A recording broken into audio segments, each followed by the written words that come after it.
Graça e paz, bom dia. Eu quero saudar nesta manhã os irmãos que fazem parte da Sala do Discipulado da Escola Bíblica Dominical da Segunda Igreja Batista de Paudalho. E eu quero citar aqui os nomes do irmão Jamerson, da irmã Alcicleia, do irmão Juarez, da irmã Joseane, do irmão Pedro, a irmã Marisa, a irmã Ana Paula, a irmã Tainá e também os professores que caminham conosco aí. O nosso irmão Marlos e agora também caminhando conosco o nosso irmão Rosenberg. Meus irmãos, hoje nós vamos estudar a lição de número 4 da revista 2. Como vocês sabem, a revista 1, ela tinha por tema Começando a Vida Cristã. E nós conhecemos os princípios elementares da fé cristã. Mas a proposta agora é nós crescermos, é nós continuarmos aí crescendo na presença do Senhor, porque Cristo não salvou ninguém, Cristo não nos chamou para nós ficarmos nanicos, em termos espirituais, acanhados, raquíticos, não. Mas Cristo nos chamou para nós crescermos, desenvolvermos esta espiritualidade que Ele nos propõe. E por isto, a lição, quase todas as lições que nós vamos estudar nessa revista, ela tem essa proposta, a proposta do crescimento. Na semana passada, na lição número 3, que foi uma lição dada pelo nosso querido irmão, professor Rosenberg, gravada por ele, fala sobre as 5 atitudes que impedem o crescimento. Então vocês puderam assistir essa lição com o irmão professor Rosenberg. Nesta lição agora, a lição 4, ela tem por tema Crescendo no Caráter. Então é a ideia de você crescer no caráter. E nós vamos fazer isso a partir do texto lá de Mateus capítulo 5, versos 1 ao 12, que é o texto conhecido como o texto das bem-aventuranças, o Sermão da Montanha. Interessante é que nós vamos estudar esse sermão em 2 porções. Nós vamos estudar Crescendo no Caráter, lição 1 e lição 2 a semana que vem, certo? Então hoje nós vamos estudar as primeiras 4 bem-aventuranças, depois as outras 4 bem-aventuranças. Interessante é que na medida que Jesus ele vai fazendo o sermão, ele vai colocando aí 8 bem-aventuranças que vão aparecer a partir do versículo 3. Então do versículo 3 ao versículo 10, nós vamos ver Jesus dizer repetidamente. Ele vai dizer, bem-aventurados os pobres de espírito. Então ele vai falando, bem-aventurados sois, bem-aventurados são, do versículo 3 até o versículo 10. Então nós vamos estudar hoje as 4 primeiras bem-aventuranças e semana que vem nós vamos estudar as outras 4 bem-aventuranças. Interessante é o tema da lição quando ele diz crescendo no caráter. Crescer é isso, é você desenvolver o seu potencial. E nós temos um potencial dado por Deus em Jesus Cristo, em seu Filho Jesus Cristo. Nós precisamos desenvolver esse potencial. E essa expressão caráter tem a ver com aquilo que nós nos propomos ser, aquilo que nós nos propomos viver. Existe uma diferença muito grande entre caráter e personalidade, que isso é muito bem trabalhado pela psicanálise. Mas nós não vamos entrar nesta área. Queremos apenas dizer que a personalidade ela não pode ser mudada, mas o caráter sim. Então, por exemplo, alguém que se mostra muito pacífico, muito manso, muito cordado, ele na realidade, no ímpeto dele, se ele fosse deixar levar pelo seu ímpeto, por aquilo que ele está sentindo na hora, ele jamais vai ser uma pessoa mansa, cordada e pacífica. Pelo contrário, vai ser uma pessoa muito violenta, muito bruto, Mas aí onde está a questão da personalidade. Mesmo você tendo essa personalidade, mas você pode moldar o seu caráter e você viver de forma diferente. Então a Bíblia vai dizer, por exemplo, que Moisés era assim. A Bíblia nos relata que Moisés, no início, ele cometeu um homicídio contra um egípcio, por conta de estar ofendendo um irmão seu, um judeu. Mas a gente vai ver que mais na frente a Bíblia fala de Moisés como o homem mais manso da terra. Nunca houve homem manso como Moisés, imaginem. Porque o caráter de Moisés foi transformado. A sua personalidade estava lá, mas ele se permitiu essa mudança no seu caráter, que aos poucos ela vai sendo introjetada, colocada para dentro, ao ponto que nós vamos realmente sendo amoldados por esta nova maneira de viver. E é isso que Jesus ele propõe no sermão das bem-aventuranças. Então, como crescer no caráter? É o que Jesus vai nos ensinar no sermão das bem-aventuranças. Caráter é aquilo que caracteriza você, que faz com que as pessoas lhe conheçam daquela forma. Então isto é caráter. Então nós vamos estudar a partir daquilo que Jesus ensinou no Sermão das Bem-aventuranças e você praticando aquilo que Jesus ensinou no Sermão das Bem-aventuranças, porque a ideia é você conhecer, mas você começar a praticar, você certamente vai estar crescendo. E você será feliz, porque essa expressão bem-aventurado, bem-aventurança, significa ser feliz, ser abençoado, ser próspero, estar muito satisfeito, ser uma pessoa alegre, plena, realizada. Né? Então você praticando as bem-aventuranças, aquilo que Jesus ensina, você vai estar no caminho certo e vai realmente ser uma pessoa muito feliz. Essa é a proposta de Jesus para a sua vida. Então, nós vamos estudar as 4 primeiras bem-aventuranças e eu quero destacar aquilo que a lição ela coloca aqui, certo? A primeira parte da lição diz: bem-aventurados os humildes de espírito. Na minha versão aqui, da edição contemporânea, vai dizer: bem-aventurados os pobres de espírito, porque deles é o reino dos céus. Essa ideia de pobre aqui é uma ideia de humilde. Né? As traduções, algumas, elas colocam a expressão como sendo humildes de espírito, porque deles é o reino dos céus. Mas o que é que significa ser pobre de espírito, ser humilde de espírito? Pobre de espírito não significa você ser uma pessoa que não tem espiritualidade. Não é isso.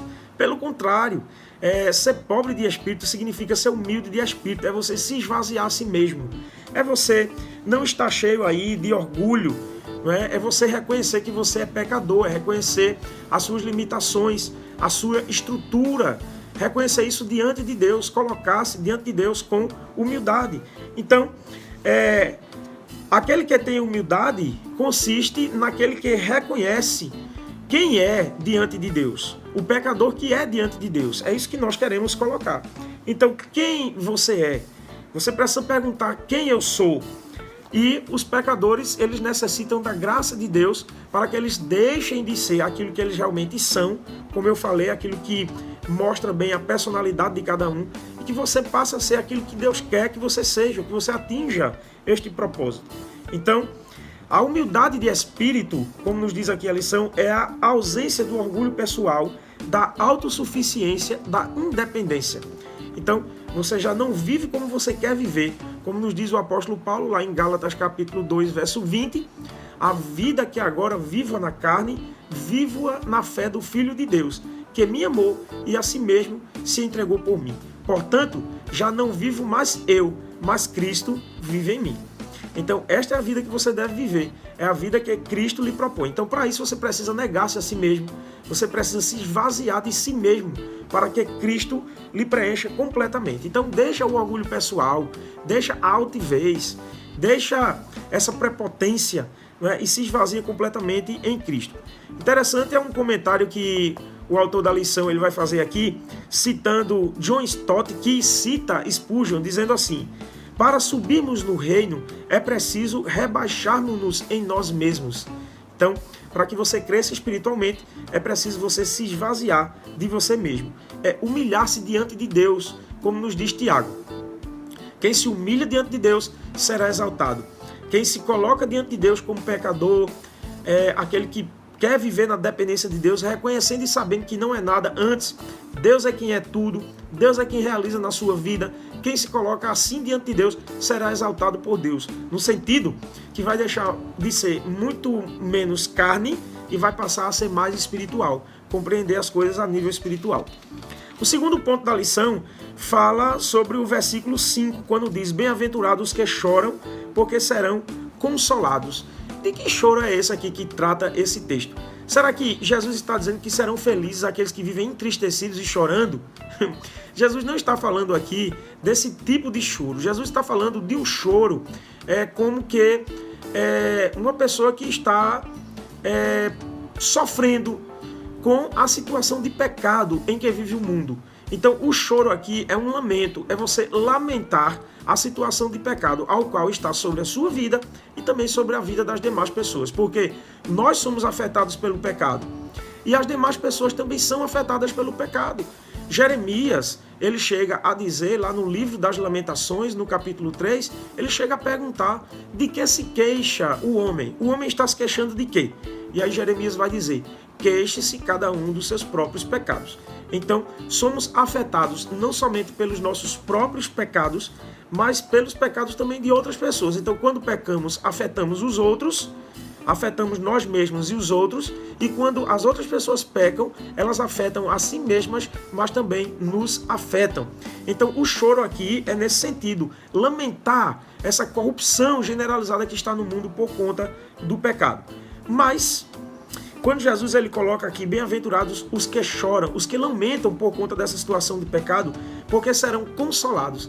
Esta é a ação de Deus com relação àqueles que já foram introduzidos no seu reino por conta de terem se humilhado diante de Jesus, diante de Deus. Aliás, humilhar-se diante de Deus significa você reconhecer que é pecador e aceitar Jesus como seu Salvador da sua vida. Aceitar a Deus como seu Senhor e como seu Salvador.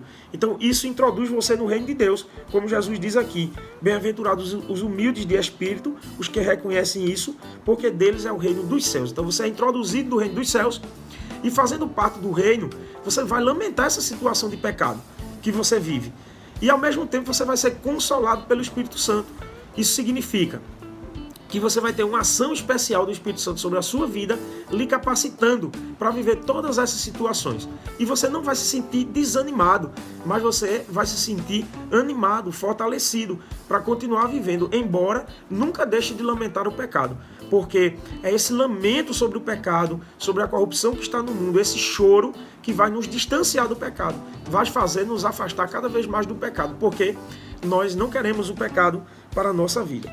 Então, o Espírito Santo ele vai nos consolar e vai nos ajudar dentro dessa situação. Por isso que Jesus diz, bem-aventurados, felizes são, prósperos são, aqueles que choram, sim, porque serão consolados.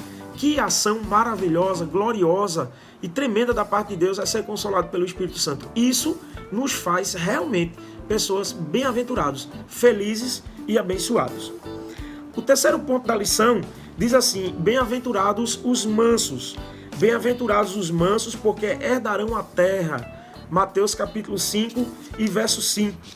E aqui é algo bem tremendo, este conceito que Jesus ele coloca. Veja que a construção do discurso de Jesus não é uma coisa aleatória. Jesus não vai buscando as coisas do nada, mas Jesus ele vai construindo o seu sermão, o seu discurso aqui de forma sistemática.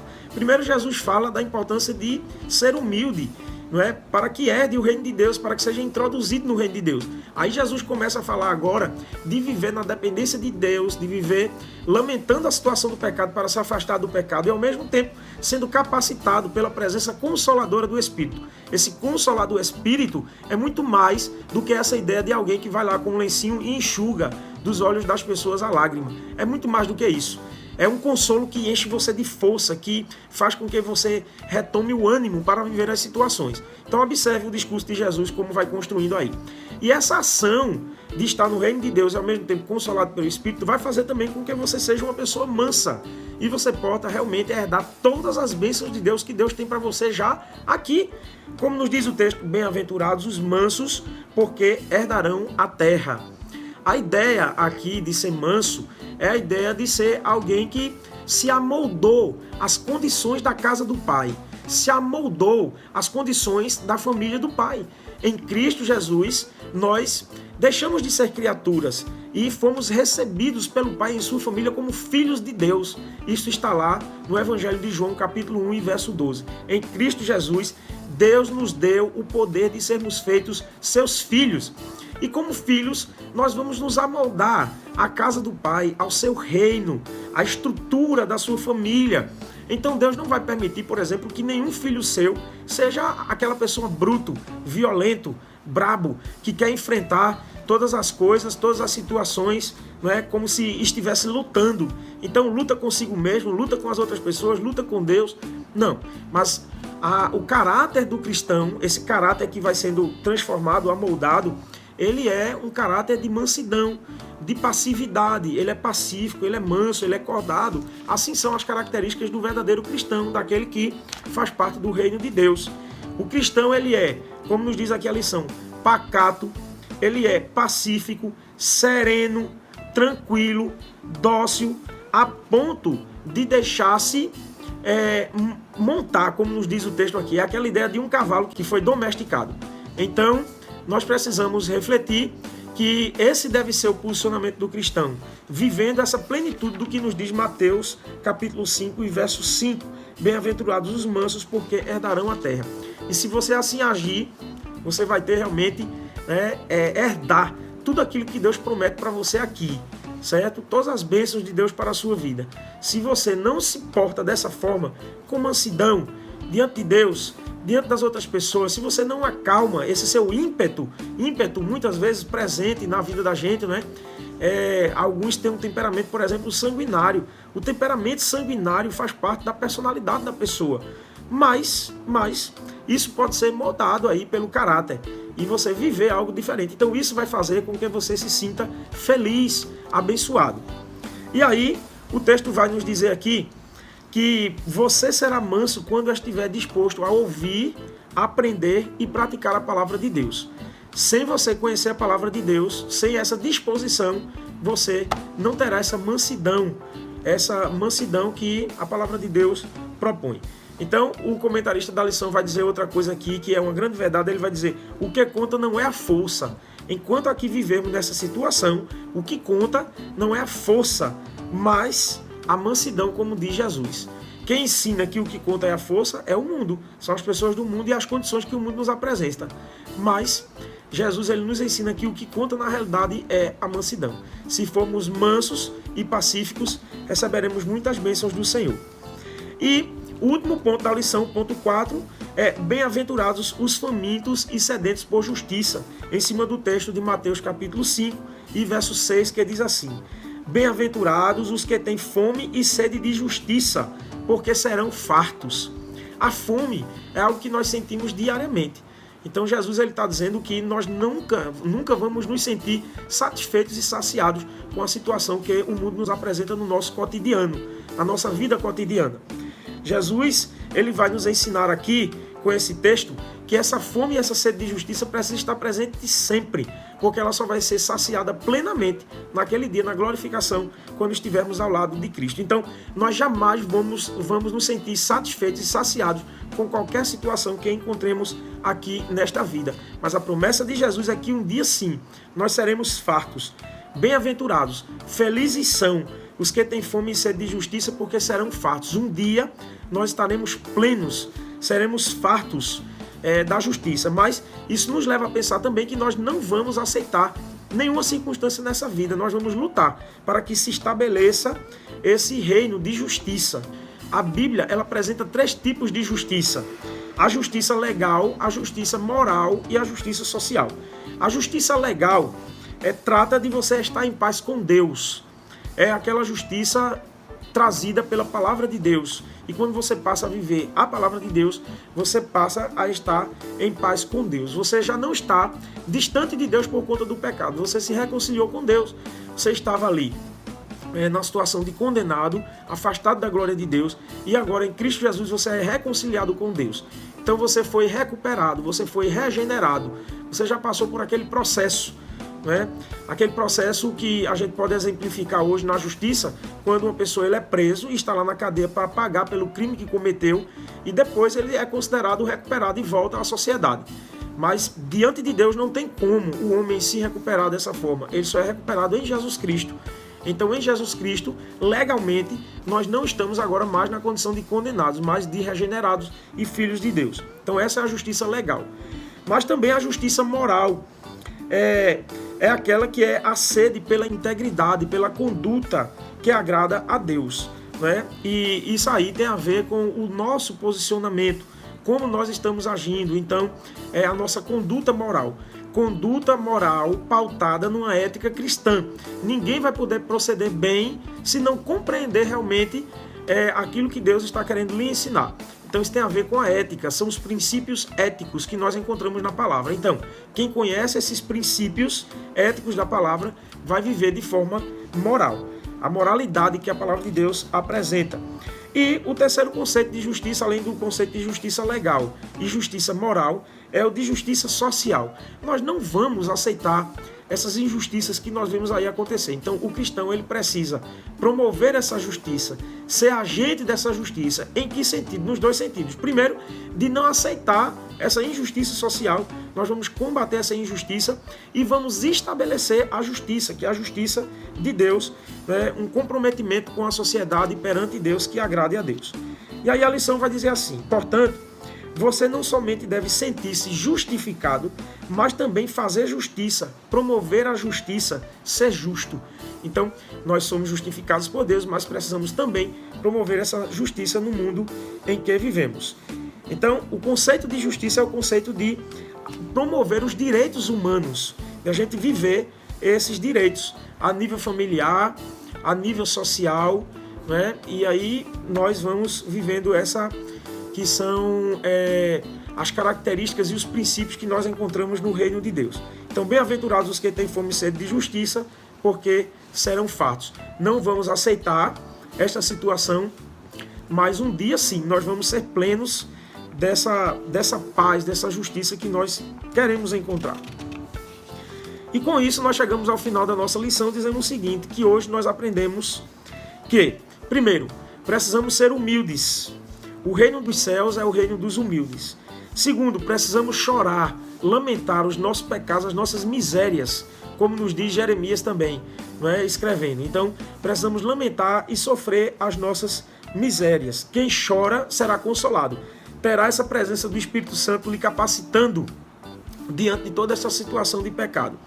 Também aprendemos que devemos ser mansos, devemos ser cordados, pacíficos. É assim que Deus nos propõe viver. Interessante é que as primeiras duas bem-aventuranças têm a ver com o nosso relacionamento para com o nosso Deus, para com o seu reino. Mas essa terceira bem-aventurança de ser manso, né, porque os mansos herdarão a terra, tem a ver com as promessas de Deus aqui e com relação também ao nosso próximo. E a última bem-aventurança é que nós devemos ser justos. O justo será farto da justiça de Deus. Então, esta é a nossa lição de hoje. Que Deus nos ajude e que vivamos realmente esses princípios encontrados no discurso, no sermão das bem-aventuranças, no sermão da montanha do Senhor Jesus. Hoje nós estudamos as 4 primeiras bem-aventuranças e na próxima lição, a lição de número 5, crescendo no caráter cristão, segunda parte, nós vamos aprender as últimas 4 bem-aventuranças desse texto, tá bom? Então que Deus abençoe os irmãos e semana que vem estaremos juntos novamente aí com mais uma aula com o nosso irmão, o professor Rosenberg. Que Deus abençoe a todos.